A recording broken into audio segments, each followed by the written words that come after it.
प्रभाकर बंडी आणि मी मॅरिड आहे पल्लवी राजेश महेश्वरम आणि माझा भाऊ हरीश भास्कर बंडी त्यांनी आज का माहीत नाही पण फाशी घेतलेली ही न्यूज आलेली आहे। माझ्या वहिनीसोबत सख्या वहिनीसोबत वहिनीच्या बहिणीसोबत त्याचं रिलेशन होतं।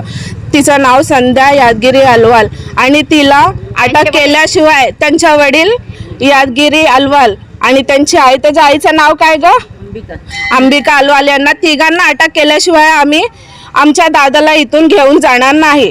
किती दिवसापासून घरातून गेले होते, निघून काय आम्हाला 2 महिने बुधवारी नाईटला निघून गेला तो घरातून।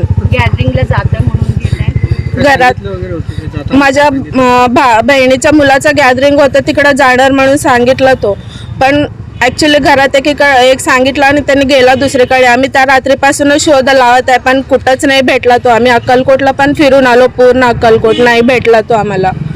त्यांच्या घरी गेल्यानंतर मुलगी मागायला गेल्यानंतर त्यांनी काय म्हणाले, काय आम्ही नाही देणार एवढाच बोलले त्यांनी। 3-4 वेळा पंचांग नाही भेटलं म्हणून, पंचांग नाही जुळलं म्हणून त्यांनी असं बोलले, पण ॲक्च्युली त्याची आई पण माझ्या भावासोबत फिरली त्या मुलीला घेऊन। हे सर्व आधी करताना त्यांना नाही कळालं का नाही द्यायचं आहे म्हणून त्यांना। कधी गेला होता त्यांच्या घरी, मंगळवारी गेला, मंगळवारी सकाळी गेले होते त्यांच्या घरी। बुधवार त्यांनी घरातून मंगळवारी त्यांच्या घरी गेला। आमचे 2 नंदा त्यांनी आहेत, आमचे जाऊची बहीण त्यांनी, आमचे मालक आणि परत आमचं धीर त्यांना घेऊन गेलो।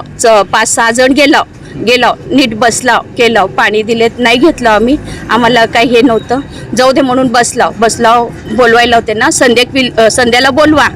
संध्याला बोलवा तुम्ही म्हणताना आम्ही आई वडील जिवंत असेपर्यंत संध्याला त्याच्यासमोर आम्ही आणत नाही। कशाला आणत नाही, तेव्हा फिरताना वाटलं नाही का तुम्हाला, ते फिरताना मी डबा बांधून बाटलो का तिला, असं म्हटलं त्यांनी वडील। अशी छाती मारून तुम्हाला देत नाही मी, पंचांग जोडलं नाही, एका मुलीला दिलाव, दुसऱ्या मुलीला देऊन आम्ही फाशी घालायचं नाही आम्हाला। आता आमच्या मुलाला फाशी घातलाव का तुम्ही? तेवढं विचारल्यावर केल्यावर तरी ते गडी माणसं म्हटले तर तसं नाही भाऊजी। आता त्यांनी तेवढं हे पुढच्या स्टेपला गेलेत त्यांनी। आता आम्ही दोघं नवरा बायको सारखं आहे म्हणताना तुम्हाला कळायला पाहिजे ना। आमचे मालक म्हटले त्याला, त्यांच्या वडिलांना, बावा అట్లా కాదు, ఇప్పుడు ఆ పిల్లకి ఇస్తావు, ఇచ్చినాక ఆడ ఇంటికి పోయినాక ఆ పిల్ల మంచి ఉంటుంది, దానికి ఏమన్నా టార్చర్ పెట్టేసేసి ఆడ ఎట్లా ఉంటుంది ఆ విచారతోని మేము ఇవాళ మీకు అడగంకి వచ్చినాం మేము ఇంటికి, తరి నువ్వు బావ మాది విచార చేస్తలేవు। ఏ పో అప్ప నడు